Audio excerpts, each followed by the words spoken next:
Hello and welcome to this recording when I'm going to be talking about pivot tables. This continues kind of a series that I'm doing on Excel training material. And so some of it's kind of general, what are workbooks? How do you navigate through workbooks, etc. And some of them, like this one, are specific to some functions and some formulas. And so these, I'm really picking and choosing these because I know these are the ones that I have found over many years to be very helpful. And pivot tables, again, is one of those that are really helpful. In this presentation, I'll describe what a pivot table is and then create and customize a pivot table with data that I have available, and it's healthcare data, which should be at least somewhat interesting. So what is a pivot table? It's an interactive list that filters, sorts, and rearranges data in a specified order. And you specify the order, which makes it nice because you can change things up as you're going through the table and take a look at different factors within that. So to create a pivot table, the data must be in a list form. And basically what that means is that each piece of data has its own row, or it's just not going to create. It'll give you an error message. And they allow you to slice and dice data any way you want to perform some complex calculations. And what's really nice about it is it summarizes a huge amount of information and data. So if your worksheet has hundreds or even thousands of rows, you can really do this fairly simply and kind of do analysis on the fly. And that analysis helps you find hidden trends and relationships. So to do this pivot table, basically what you'll do, and I'll show you, of course, is go to Insert Pivot Table, and then you'll have a pivot table field list. And those field lists are primarily from the columns that you've created, right? So the columns in the sheet that you have will be on the field list. And then you're just going to drag and drop them into these particular quadrants to kind of create a chart. And so anytime this chart is open, you'll be able to edit a pivot table. All you got to do is go into the data itself, and click on it, and then this table list comes up. And so it's used to add and remove things, and then you'll primarily then see the kind of dynamics that it creates. So you can also customize it by looking at these particular fields and again, pushing them and dropping them in. And a filter is a really helpful thing too, which I will show you. And I'll do that right now. So what I like to do here, I'm going to just start Excel and just really, I've done this on purpose so that you know how to start Excel, right? So, and I'm really kind of cheating because it's here it shows up in my most used, right? So Excel is one of my most used apps.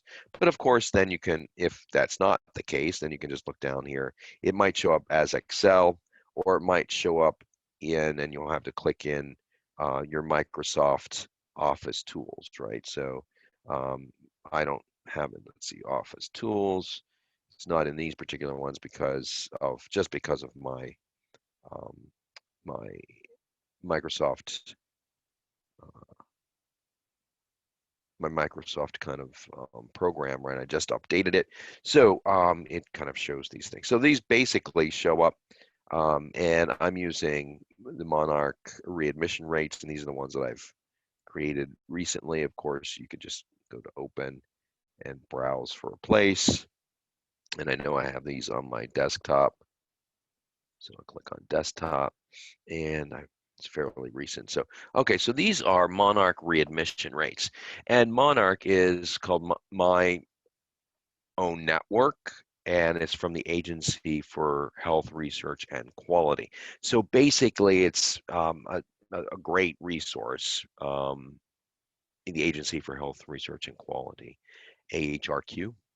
That's what this stands for, because it gives you a lot of data information about healthcare readmissions and just quality kind of data.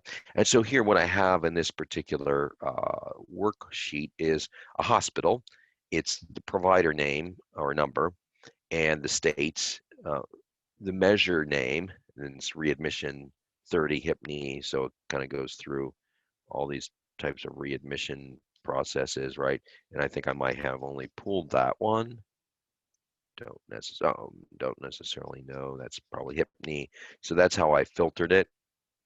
And then there are others, right? So here's COPD, And so these are specific numbers because of the program for readmission penalties. So basically, CMS wanted to reduce the number of readmissions um, after 30 days, or actually between 0 and 30 days when someone was discharged from a hospital for a um, specific disease states. And so that's what these are. That's what the measure name is. And so then this is the number of discharges. That's just footnote. Excess readmission ratios, and then my predicted readmission rate, expected readmission rate, number of readmissions, number of employees, which is empty, actual readmission rate, readmission cause, start date, and end date. So what you see in this particular file is I just went through the columns and they're all very specific. Plus these are identified hospitals, right? So each hospital has its own row. And that's going to be critical when you create a pivot table. You have to have it set up this way where there are specific things in both rows and columns. And you can see that I have a lot of data in here. I have how many rows of data?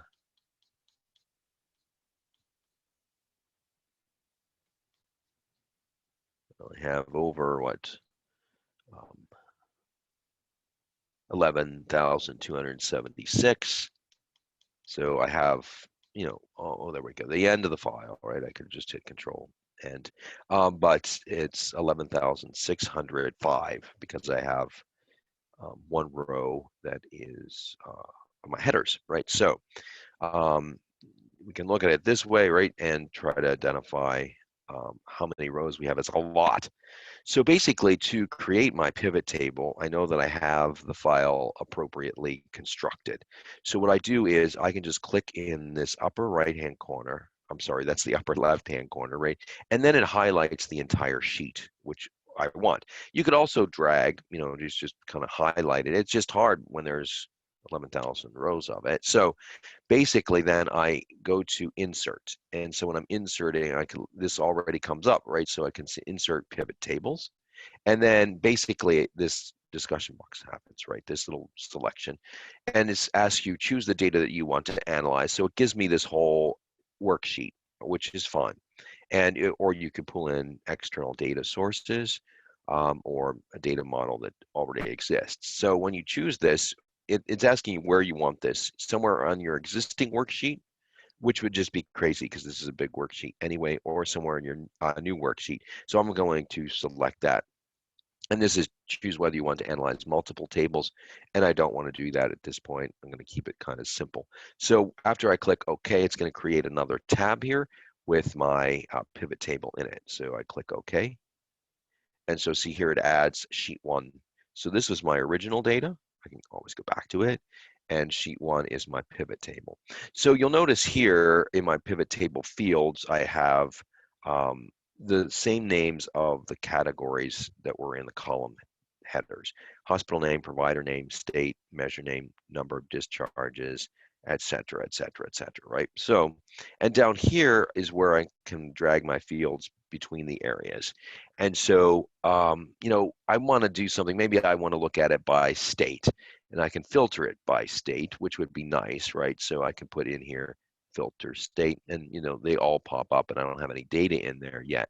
So if I'm really interested in discharges, then I might be interested in the number of discharges, right?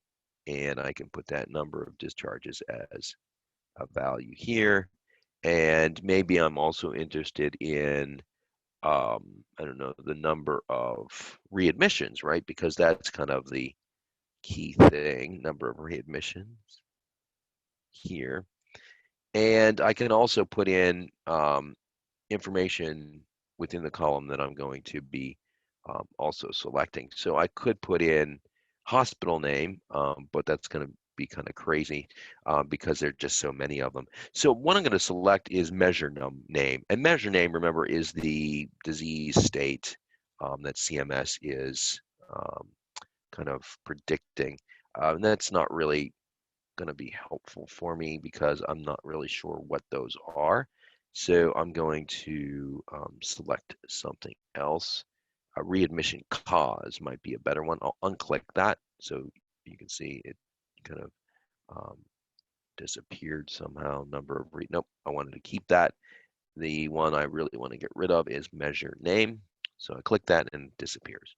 So what I need here is my readmission cause, because that way it's going to tell me what's going to be important here is, okay, so why did they come back into the hospital? And these are the states, right? So not states, but disease states. Okay, so it tells me how many acute kidney failures I had, the number of discharges, the number of readmissions, and what's up here is my filter, right? So you can see for the filter, I have all, and maybe I don't want to select all, right? So maybe I want to select, I don't know, maybe one state. So basically what I do is I can click one particular state, and I go down here and I'll select Pennsylvania. And so it should change because I've only selected Pennsylvania, right? So, and then I can select all again, and it changes the numbers, right? And what's nice about this too is that, well, there's a blank, means there's something missing. But what you can do too is select multiple items. So, and then if you just click all here, it just erases all those check boxes. So maybe I want to create some like, okay, I want to look at Ohio, Pennsylvania, and then I don't know, New York, right? And I could click those, and it continually updates that particular number for me, right? So that's the real nice thing about that. Now, if I go to specifics, and I just click all, okay, I can also change these, right? So I can change these values by clicking in this box. And so I look at my value field settings and I say, well, this is summing them, which is fine. I wanted to do that. Or I could have a count, right? Or maybe an average. So I can have an average of this. So my average number of discharges for acute kidney failure is this. And this is still a sum of number of readmissions. And I can change that as well. Change my value field settings, and I can go to average. And so it's creating an average. You can also look at these particular figures, right? And you can look at account as mentioned max. What's the maximum number of readmissions? If we choose that, it changes to 607, so you can see it for each, right? So that's kind of a nice way um, to kind of look at those. And of course, we can play with these particular fields. If you click out, you notice that that drop-down box has disappeared, but you can always get it back just by clicking in the table, and then that particular thing actually appears. So if I didn't want to actually look at state or didn't want to look filter state, I could take that out, right? And maybe I could put in state in my rows, and now it's going to be a little crazy, right? Because now it looks nuts like. But I could then take out my secondary readmission cost here and maybe put that up here. And now I have it average number of discharges by state, right? And maximum number of readmissions, etc. So I'm just going to undo that and go back to this because I think it's kind of interesting, right? Also for just ease of reading, I can just go back and then I'm changing these. I'll just average number of discharges, right? So this gives me, a chart, right? So I basically a table. What I can do here is then insert, and I can insert a table. And basically for average number of discharges, what makes sense is then a table that would be like a pie chart, right? I'm sorry, would be this bar chart. So I can just hit that, and I have my bar chart here, and I can make changes to my my pie chart, or excuse my bar chart. So obviously too, I can kind of look at this information, right? And so if I want to take a look at it and say, well, for this particular stuff, this kind of makes sense, but I might want to just kind of play with the chart a little bit to you can get rid of this if you want to make it larger. And so basically you can see exactly what your readmission cause is, the number of readmissions, etc. And that's going to be kind of helpful for you because you can see it automatically then. And if I want to just maximum number of readmissions and average number of discharges, etc. So that's helpful, right? If you can also create other ones. So if I want to change this value back to not average, but the sum, okay, sum of number of readmissions, and I want to change this back to sum. You see the settings, sum. Okay, so see how the chart just changes. But what's nice about the sum then is I have a grand total, and so I can actually kind of change this chart, right? I can click in here, and what makes sense for this particular type of data is maybe a pie chart because it will total to 100%, right? And I can change that to pi. Boom. And there you go, right? So this kind of makes sense because now you're looking at it. It's pretty well evenly distributed. But if I right click on this, I can add my data labels, right? And that's not all that helpful. So I can change the data labels and change them to format data labels. And this brings up this particular options for me. And instead of value, I will want percent, right? So this automatically shows then what kind of percent I have for each particular disease state. And it seems pretty even across the board, but it looks like I can't really see that one. So if you double click in this one, right, that brings up that just that particular label, and then I can go home and I can change the color of that to make it white so I can see it better. I can do the same thing to this. If you don't double click, you're going to be doing it to all of them, and I don't necessarily want to do that. So I see that 14% is going to be the highest, right? So that's really going to be looking at pneumonia is the number one, with sepsis being number two. So with that whole list of thousands of rows, I can do something fairly quickly and easily with a pivot table. And you can use the table, right? You can export the table.